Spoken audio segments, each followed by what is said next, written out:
ఏ కుటుంబమైనా హాయిగా సాగాలంటే ఖర్చుల కంటే ఆదాయం ఎక్కువగా ఉండాలి. లేదంటే ఆ కుటుంబం అప్పులతో చిన్నాభిన్నమవుతుంది. ఇప్పుడు అమెరికా పరిస్థితి కూడా అలాగే ఉంది. పైన పటారం లోన లొటారం అన్న చందానికి అచ్చం అతికినట్టు సరిపోతుంది ట్రంప్ రాజ్యం. పేరుకే అమెరికా, ప్రపంచంలోని సంపన్నమైన దేశం. ఆ దేశం చేసిన అప్పులు చూస్తే నిజంగా యుఎస్ సంపన్న దేశమేనా అన్న అనుమానం కలగక మానదు. అగ్రదేశానికి వచ్చే ఆదాయం 27 లక్షల కోట్ల డాలర్లు. కానీ ఆ దేశం చేసిన అప్పు మాత్రం 36 లక్షల కోట్ల డాలర్లు. సాధారణంగా రుణాలు పెరుగుతున్నప్పుడు వాటిని తగ్గించుకునేందుకు ఎవరైనా ప్రయత్నిస్తారు. కానీ విచిత్రంగా అమెరికా మాత్రం రుణాలను ఏటా పెంచుకుంటూ పోతుంది. ఈ రుణాలు ఇప్పుడు టైం బాంబును తలపిస్తున్నాయి. ఎప్పుడు పేలుతుందో, ప్రపంచంపై ఎలాంటి ప్రభావం చూపుతుందోనన్న ఆందోళనలు వ్యక్తమవుతున్నాయి.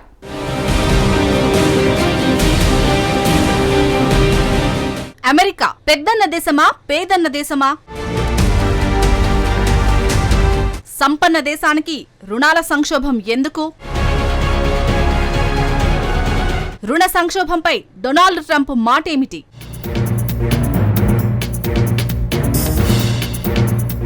అమెరికా అంటే సంపన్న దేశమని అందరికీ తెలుసు.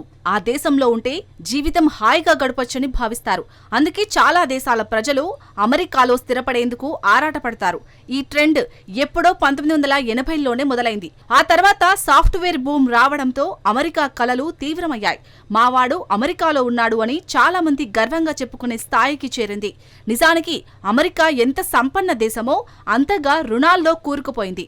పెద్దన్న అప్పులు ఎవరెస్ట్ శిఖరాన్ని కూడా మించి పెరుగుతున్నాయి. సాధారణంగా మనం పాకిస్తాన్ రుణాల గురించే ఎక్కువగా చూస్తుంటాం. కానీ పాకిస్తాన్ కంటే దారుణమైన రుణ ఊబిలో కూరుకుపోయిన దేశం అమెరికానే. ఆ దేశం మొత్తం అప్పు 2025 నాటికి 36 లక్షల కోట్ల డాలర్లకు చేరుకుంది. మన కరెన్సీలో చెప్పాలంటే 3,000 లక్షల కోట్ల రూపాయలకు పైగా అమెరికా రుణాలు చేరుకున్నాయి. భారతదేశం 5వ సంపన్న దేశమని మనకు తెలుసు. 2023 ప్రకారం మన దేశ సంపద 3,40,000 కోట్ల డాలర్లు. అమెరికా మొత్తం రుణాలు భారత్ డీజీపీ కంటే సుమారు 10 రెట్లు ఎక్కువ. దీన్ని బట్టి చూస్తే అమెరికా రుణాలు పేలడానికి సిద్ధంగా ఉన్న టైం బాంబులా మారాయి. గతంలో కంటే అమెరికా రుణాలు తీవ్ర స్థాయికి చేరాయని ఐఎంఎఫ్ వార్నింగ్ ఇస్తోంది. ఐఎంఎఫ్ అంటే అంతర్జాతీయ ద్రవ్య నిధి సంస్థ. ఈ సంస్థ అమెరికాకు డైరెక్ట్ వార్నింగ్ ఇచ్చేసింది. రోజు రోజుకు పెరుగుతున్న రుణాలను అమెరికా కంట్రోల్ చేయాల్సిందేనని తేల్చి చెప్పింది.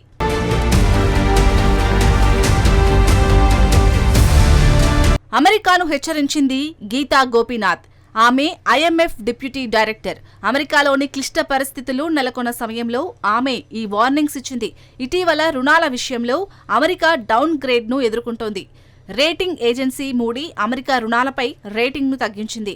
అంతకుముందు అమెరికా క్రెడిట్ రేటింగ్ AAAగా ఉండేది. అమెరికా క్రెడిట్ AAA గురించి సింపుల్ గా చెప్పాలంటే అమెరికా క్రెడిట్ రేటింగ్ బంగారంలా ఉండేది. AAA నుంచి అమెరికా క్రెడిట్ రేటింగ్ ఇప్పుడు A1కు పడిపోయింది.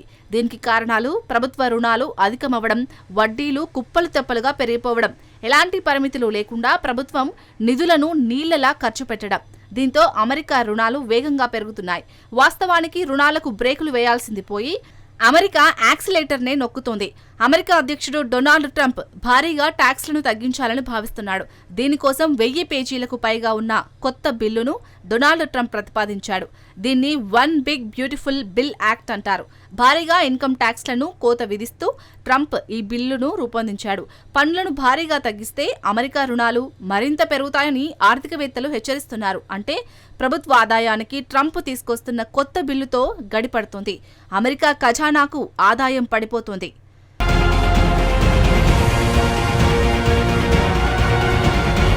పన్నుల కోతతో వచ్చే 9 ఏళ్లలో అమెరికా ఏకంగా 4 లక్షల కోట్ల డాలర్ల ఆదాయం కోల్పోయే అవకాశం ఉందని ఆర్థికవేత్తలు సూచిస్తున్నారు. ఇప్పటికే ట్రంప్ బిల్లు ప్రభావం మార్కెట్లపై తీవ్రంగా పడింది. స్టాక్స్ పడిపోతున్నాయి. ఫలితంగా అమెరికా డాలర్ కూడా విలువను కోల్పోతోంది. నిజానికి ఈ వారమంతా అమెరికా మార్కెట్లు అస్థిరంగానే ఉన్నాయి. ఇప్పటికీ పెట్టుబడిదారుల్లో టెన్షన్ మొదలైంది. ఏ యుద్ధమో ఏ మహమ్మారో వస్తుందన్న భయంతో ఇన్వెస్టర్లు టెన్షన్ పడడం లేదు. అమెరికా సొంత బ్యాలెన్స్ షీటే దానికి కారణం. ఎవరెస్టును మించి పెరుగుతున్న అమెరికా రుణాలే పెట్టుబడిదారుల్లో భయానికి అసలైన కారణం. అమెరికా రుణాలను తీర్చడానికి అయ్యే ఖర్చు పెరుగుతుంది.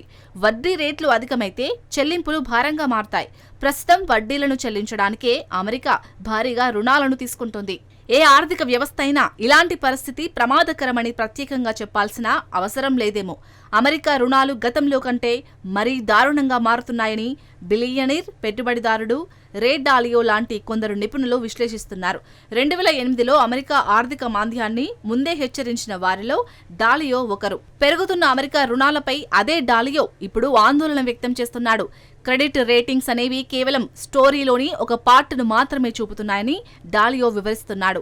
అసలు ప్రమాదం డాలర్ విలువ పడిపోవడమేనని డాలియో వార్నింగ్ ఇస్తున్నాడు.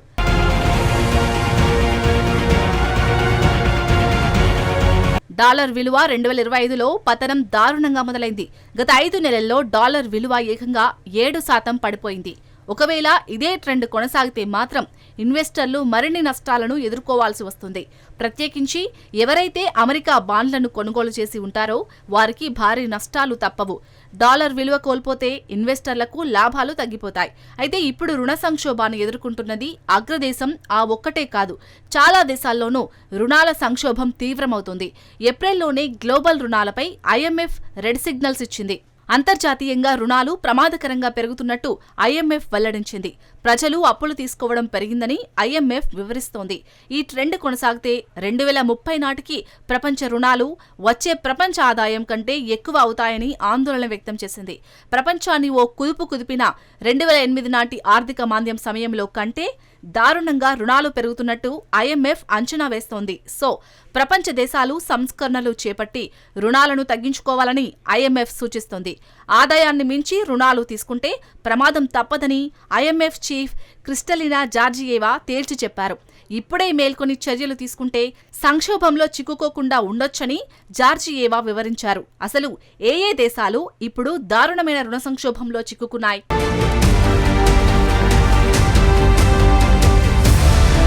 రుణ సంక్షోభంలో చిక్కుకున్న అగ్రదేశాల్లో ముందు వరుసలో అమెరికా ఉంది. ఆ దేశ జీడీపీతో పోలిస్తే రుణాలు 123% చేరాయి. అంటే ఆ దేశం ఆదాయం కంటే రుణాలు ఎక్కువన్నమాట. సంపాదించేది తక్కువ, అప్పులు చేసేది ఎక్కువ. అయితే కుటుంబమైనా దేశమైనా కష్టాలను ఎదుర్కోవాల్సిందే. కానీ కొన్ని దేశాలు అమెరికా కంటే ఘోరమైన రుణాల ఊబిలో కూరుకుపోయాయి. జపాన్ రుణాలు ఆ దేశ జీడీపీ కంటే 235% రుణాలు పేరుకుపోయాయి. సింగపూర్ రుణాలు ఆ దేశ జీడీపీ కంటే 175%గా ఉన్నాయి. గ్రీస్ 125%, బహ్రెయిన్ 141%, ఇటలీ అప్పులు ఆ దేశ జీడీపీతో పోలిస్తే 137%గా ఉన్నాయి. జపాన్ రుణాల పర్సెంట్ చూస్తే అమెరికా కంటే అత్యంత ఘోరమైన స్థితిలో ఉంది. కానీ ప్రాథమికంగా ఓ తేడా ఉంది. ప్రపంచానికి రిజర్వ్ కరెన్సీగా డాలర్ను అమెరికా జారీ చేస్తుంది. ఒకవేళ డాలర్ బలహీనపడితే, విలువ తగ్గితే దాని ప్రభావం ప్రపంచంపై పడుతుంది. డాలర్ బలహీనపడితే ఆటోమేటిక్గా ధరలు పెరుగుతాయి. గ్లోబల్ మార్కెట్లకు రిస్కులు భారీగా పెరుగుతాయి. అమెరికా నాయకత్వంపై నమ్మకం కూడా కోల్పోయే ప్రమాదం ఉంది. ఈ పరిణామాలు సైద్ధాంతికమైనవి ఏమాత్రం కావు. ఇప్పటికే వాటి ప్రభావం మొదలైంది. అమెరికా రేటింగ్స్ పడిపోతున్నాయి, మార్కెట్లు కుదేలవుతున్నాయి, అంతర్జాతీయంగా అశాంతి పెరుగుతుంది. అయితే ఈ సవాళ్లను ప్రపంచ అగ్రగామి ఆర్థిక వ్యవస్థ ఏమాత్రం పట్టించుకోవడం లేదు. పైగా అమెరికా అధ్యక్షుడు డొనాల్డ్ ట్రంప్ తాజా పరిణామాలను తోసిపుచ్చుతున్నాడు. అమెరికా మళ్లీ గొప్పగా మారుతుందని సెలవిస్తున్నాడు. ఈ రేటింగ్స్ ని నమ్మొద్దంటున్నాడు. త్వరలో వచ్చే సంపదను అమెరికన్లు ఏం చేసుకోవాలో కూడా అర్థం కాకుండా పోతుందని ట్రంప్ వెల్లడిస్తున్నాడు. కానీ పరిస్థితులు మాత్రం అందుకు భిన్నంగా ఉన్నాయి. తాజా పరిణామాలు అప్పులు బాంబుకు వాద్యం పోస్తున్నాయి. ఈ రుణ బాంబును పేలకుండా ఎవరు నిర్వీర్యం చేయలేరు.